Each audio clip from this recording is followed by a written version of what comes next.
Today we're going to take a look at what are called higher derivatives and how higher derivatives can make some of the stuff we saw with the first derivative a little bit easier. The main example is going to be that first derivative test we used to find the local min and the local max. Well, it took quite a bit of work to test our critical points on the left side, on the right side, and then decide if it was a min or a max. Using higher derivatives, this process becomes a lot easier. So let's take a look at these higher derivatives. First, basically to define what we mean by a higher derivative, that's when we take a derivative of a derivative. So nothing really fancy or new. We're just going to take the new answer we came up with and take a derivative. So for example, if we have f of x is equal to x to the fourth plus 2x cubed minus 3x squared plus 5x minus 7, we can take the first derivative of this really quickly. F prime of x is the first derivative because it's the first derivative we took. It's going to be 4x cubed plus 6x squared minus 6x plus 5. But we can actually take the derivative of this function to get what's called the second derivative. And the way we show the second derivative is we put a prime on the prime, so it's f prime prime of x, or the second derivative, and we just take the derivative of what we just have up above in blue. The derivative of 4x cubed is 12x squared, plus the derivative of 6x squared is 12x, minus the derivative of 6x is 6. So nothing really fancy or new, just taking a derivative of a derivative. And we can keep going, do f prime prime prime of x, or the third derivative. Well, the third derivative we know is 24x plus 12. And we can take another derivative. For the fourth derivative, though, we're starting to get kind of crazy with these primes. So after the third prime, we're going to start writing a 4 in parentheses, meaning the fourth derivative of x, just because we don't want to write tons and tons of primes. So the fourth derivative of x, then, is just 24. And finally, the fifth derivative of x is 0. So we can just keep taking derivatives of derivatives of derivatives. And some functions, the way they work out is no matter how many derivatives you can still take another derivative, and the function becomes more and more interesting. Polynomials are really simple, but let's try a few more interesting examples of finding derivatives. And let's just find second derivatives. Find the second derivatives. Okay, we can do that. First, we need a function, though. Function we're going to work with to begin with is f of x equals 3x to the fourth plus 2 raised to the fifth power. Okay, well, the first derivative, we know how to do this with a simple chain rule. We've got the stuff to the fifth power is 5 times the stuff raised to the fourth power, and then we multiply by the derivative of the stuff. And the derivative of 3x to the fourth is 12x cubed. So to clean it up a little bit, multiplying 5 times 12, we get 60x cubed times 3x to the fourth plus 2 to the fourth power. So that's the first derivative. The second derivative, then, is the derivative of this. Well, the derivative of this, it's a product. So we're going to use the product rule. We've got 60x cubed, so we take the derivative of the first. It's going to be 180x squared times the second, 3x to the fourth plus 2 to the fourth, plus the first times the derivative of the second. So we've got 60x cubed times the derivative of the second, which is the chain rule again. We bring the 4 out front, 3x to the fourth plus 2 cubed, and we multiply by the derivative of the guts, which is another 12x cubed.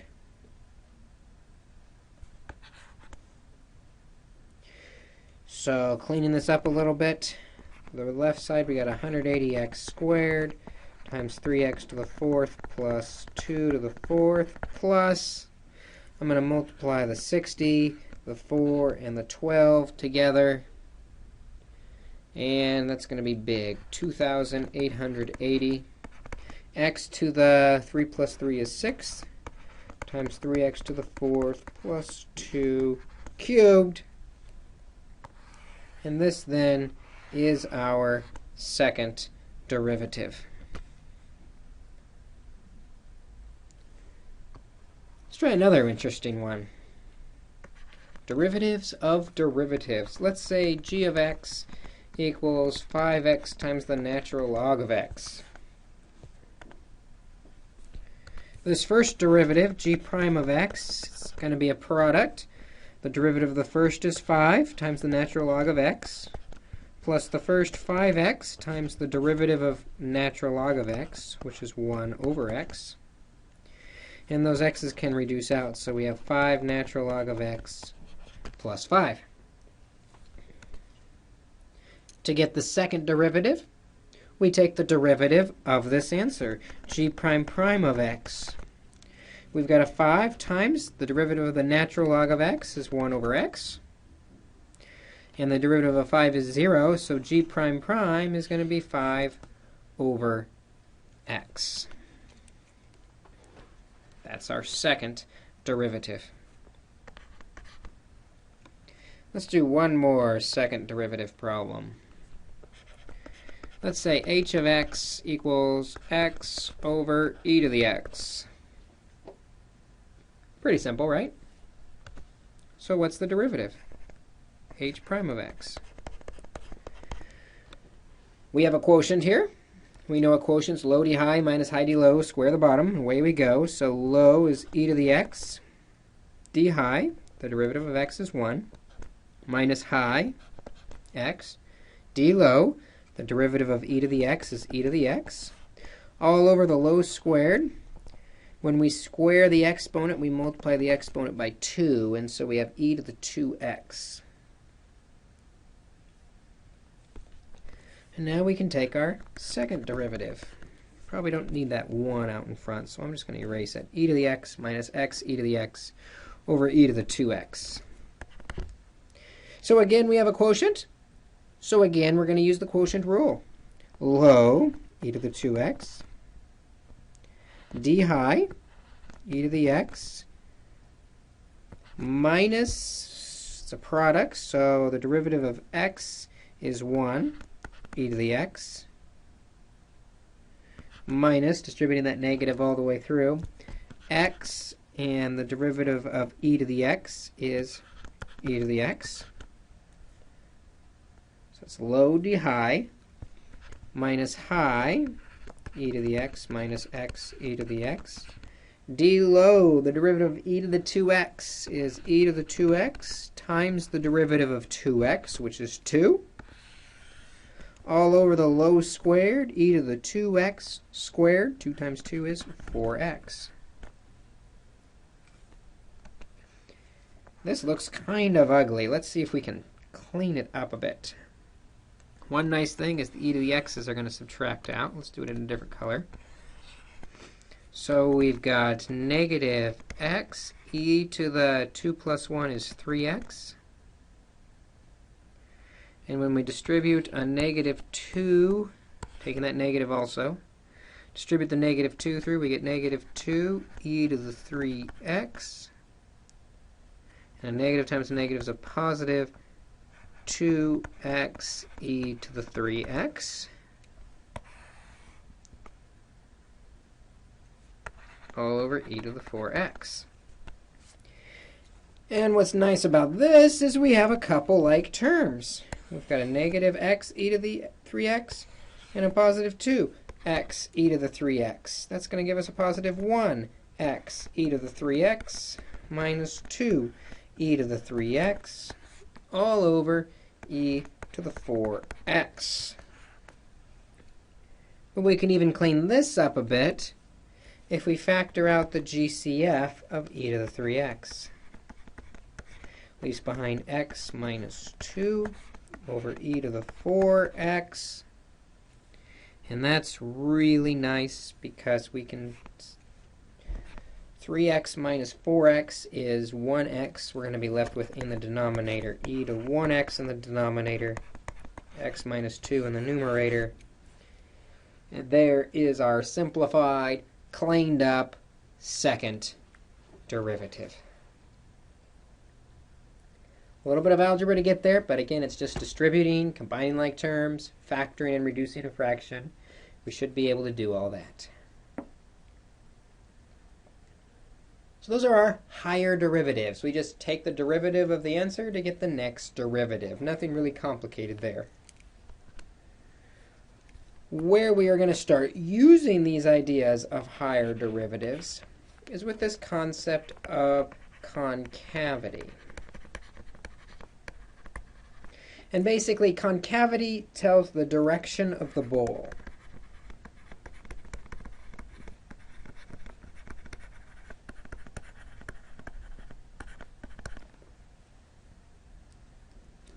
What I mean by direction of the bowl, this is a very non-mathy definition, but I think it works, is if the bowl can hold water,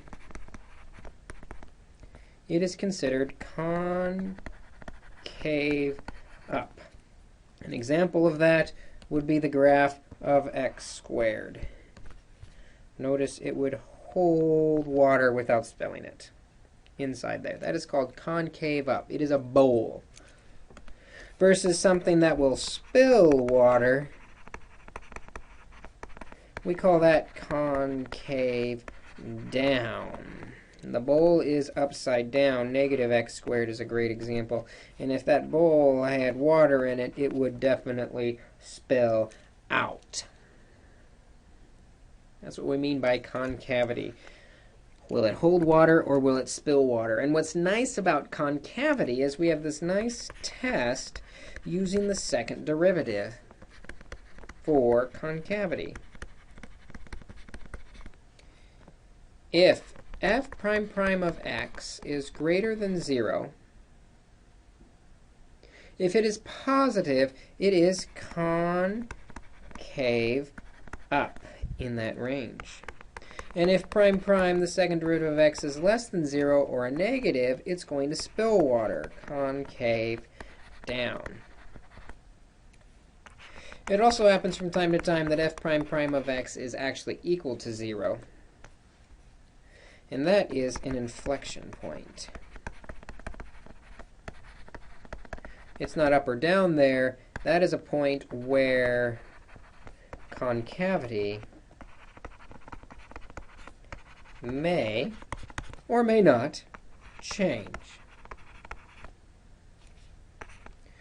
We also say we have an inflection point where concavity may or may not change, also where f prime prime of x does not exist.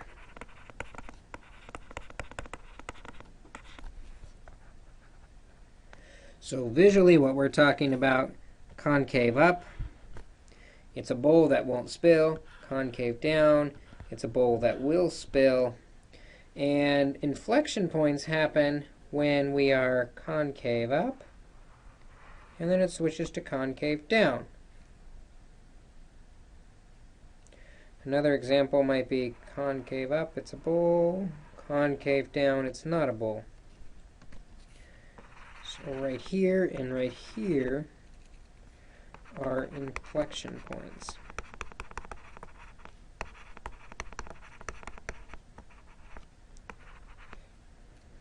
Because you notice, if you think about the left and right side as bowls, on the left side they will either spill, on the right side they will fill. Or vice versa, depending on the direction of the inflection point. That's where the spin or the rotation changes direction, so now the bowl will spill, or now the bowl will actually hold water from this point on. So let's see if we can find where on a graph we have concave up or concave down situations. Where is f of x equal to x to the fourth minus 8x cubed plus 18x squared, concave up or down?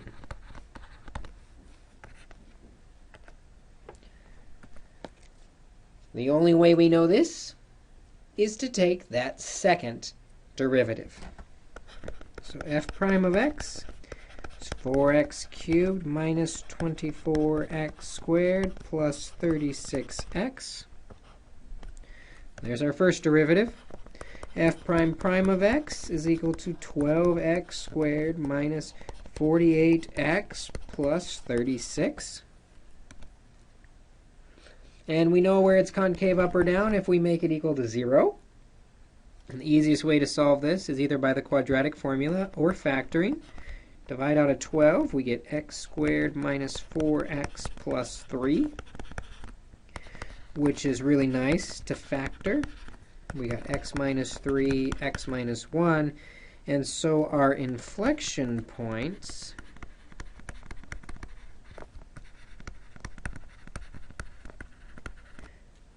not to be confused with critical points. Critical points are where the first derivative equals 0. Those are your min-maxes. Inflection points are where the second derivative equals 0. That's where the concavity is going to change at 3 and 1. So much like what we did before to decide what direction the concavity goes, we look at a number line with 1 and 3 on it. And then we're going to test some points in that 12 times x minus 3 times x minus 1 and see if they are positive or negative. So we'll try 0 first. F prime prime of 0 is 12 times 0 minus 3 is a negative. 0 minus 1 is a negative. That gives us a positive answer. We are concave up between 0 and 1. Now we'll take a number in the middle, f prime prime of 2. We have 12 times 2 minus 3 is a negative. 2 minus 1 is a positive. That gives us a negative. So 1 is indeed an inflection point where the concavity changed. Now it is concave down. And what about at 4? F prime prime of 4. We've got 12 times 4 minus 3 is a positive 1. 4 minus 1 is a positive 3. We get a positive answer, so here we are concave up. And so the question was asking, where is it concave up? It is concave up, let's do it in green, between negative infinity and 1. And then again, concave up from 3 to infinity. Concave down from 1 to 3. That means the water between 1 and 3 is going to spill. All the rest, it's going to hold water. And just to kind of sketch a graph for now, we'll actually get to graphing functions later. But here is 1. I'm going to draw a little squiggly line to show this is an inflection point. That's not an asymptote. That means when I hit this point, it's going to change rotation. It's going to change concavity. Same thing at 3 over here. When we get to this point, it's going to change rotation. It's going to change concavity. Now it was next to the fourth positive, so it's going to come in from the positive direction with a bowl that can fill until it hits 1, where now it's going to turn like a bowl that's going to spill, until it hits 3, where it goes positive like a bowl that's going to fill. Notice on the side of 3 and on this side of 1, that bowl is going to fill with water. Between 1 and 3, though, the bowl is going to spill its water. That's what we mean by concave up and concave down.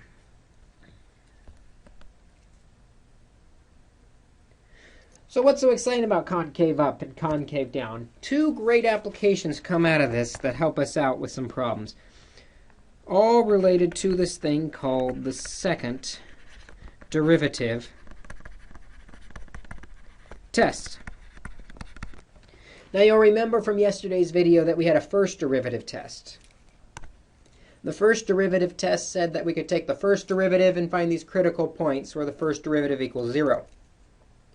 Then we tested all these points in the middle, on the outside, in between, to determine, well, gee, is it increasing, is it decreasing? And if it's increasing on one side and decreasing on the other side, it's a maximum, and decreasing, increasing, it's a minimum. That actually is quite a bit of work. The second derivative test is a bit easier to do the checking of the critical points. So first we're going to find the critical points where f prime of x is actually equal to 0. That part's the same. Then we decide if the second derivative is positive, greater than 0, that means we've got a bowl. And what's important then is in that bowl that can fill with water, we have a relative minimum.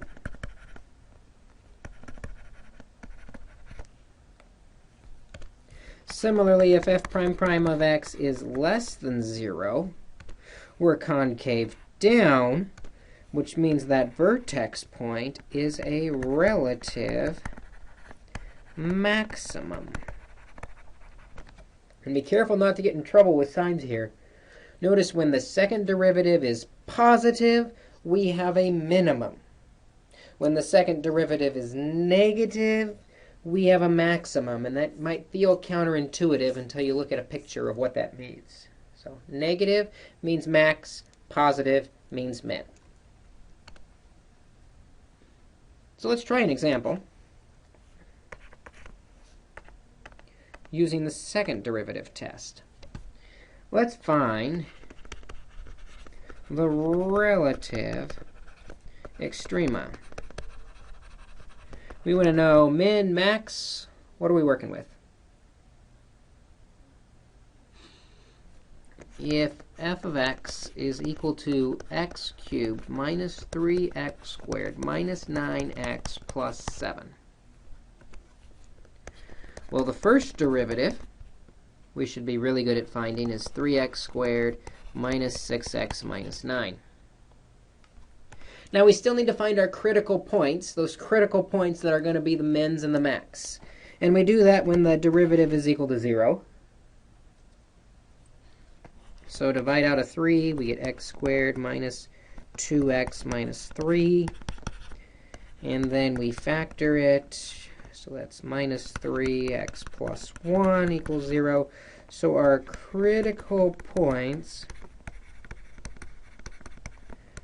are x equals 3 and negative 1. We're going to come back to these.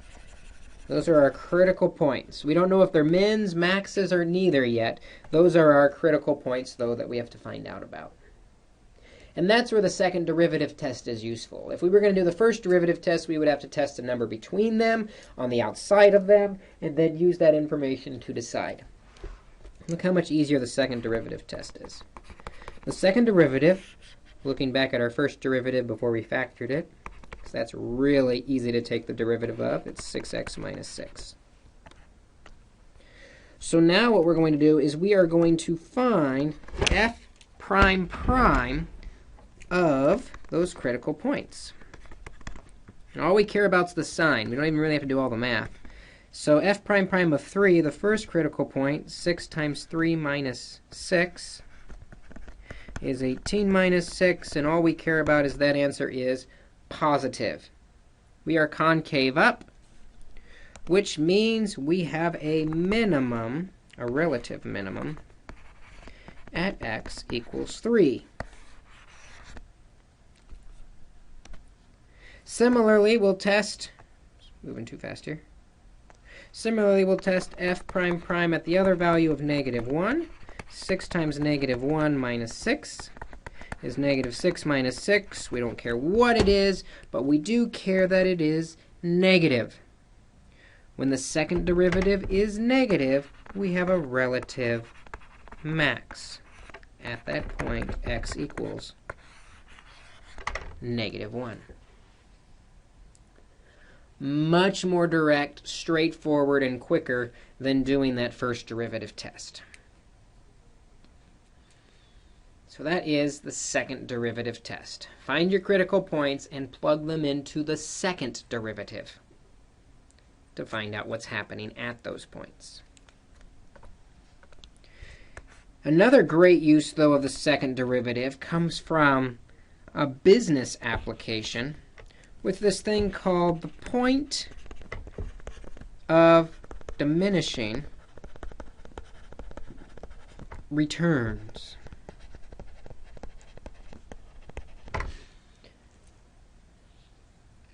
And the point of diminishing returns is the idea is you got to put money in to get money out.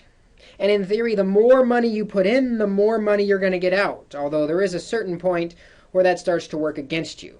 By increasing the amount of money you put in, you're not getting as much of an increase in the output. In other words, initially, let's say I'm talking about my advertising budget. Initially, if I increase my advertising budget by $1,000, I'll get $2,000 in extra revenue. That's good. But then eventually you reach a point where if you increase your budget by $1,000, you increase your revenue by $700. Wait a minute. Pay $1,000 to earn $700. That's not good. Then I have passed the point of diminishing returns. The point of diminishing returns is where that changes direction. I'm now getting less than I'm putting into it. I'm not getting my money back. In other words, it is the point that once passed gives less return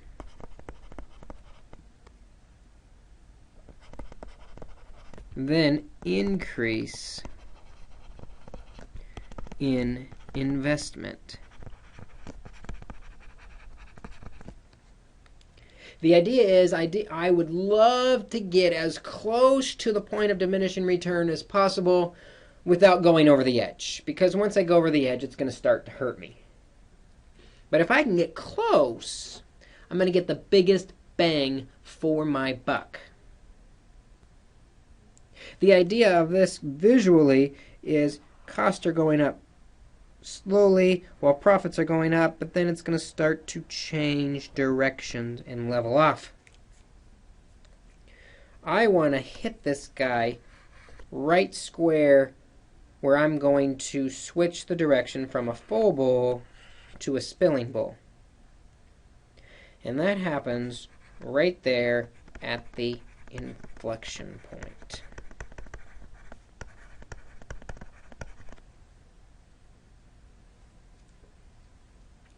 And the inflection point we know is where the second derivative equals 0.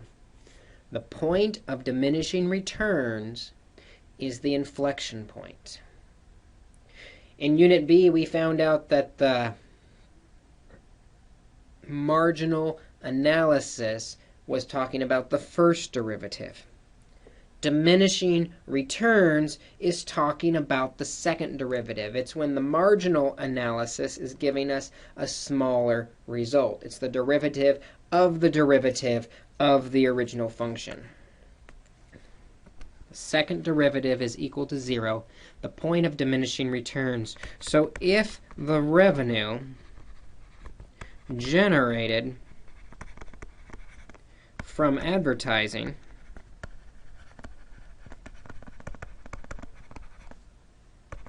is, we'll do R of x for revenue. R of x is equal to 1 over 15,000 times 600 x squared minus x cubed $1,000.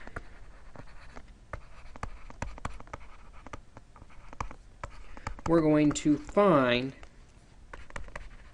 the point of diminishing returns.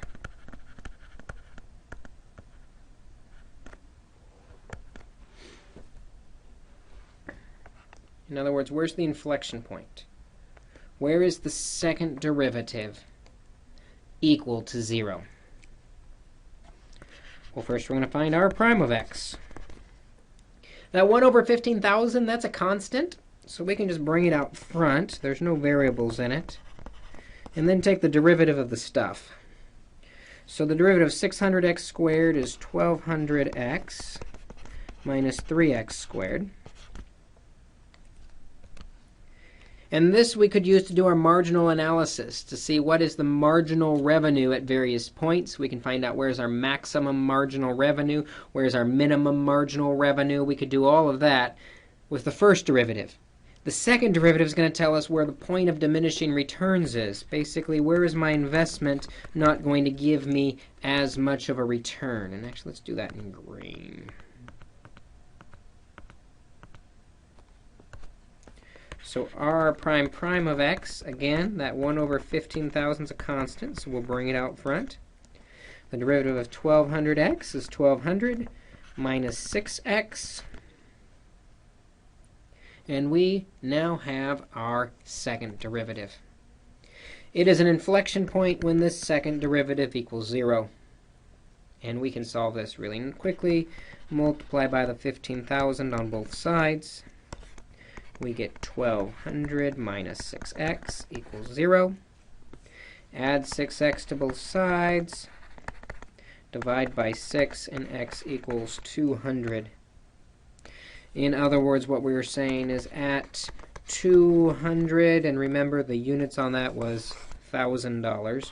So at $200,000 of advertising,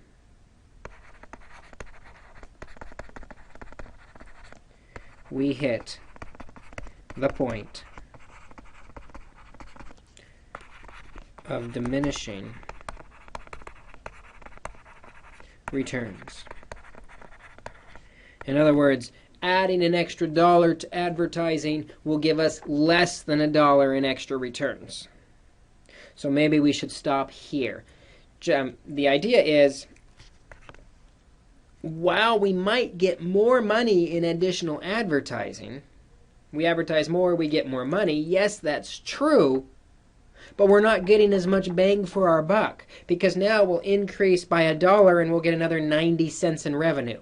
So yes, revenue's going up, but it's not going up as much as we're putting into it. We've passed the point of diminishing returns.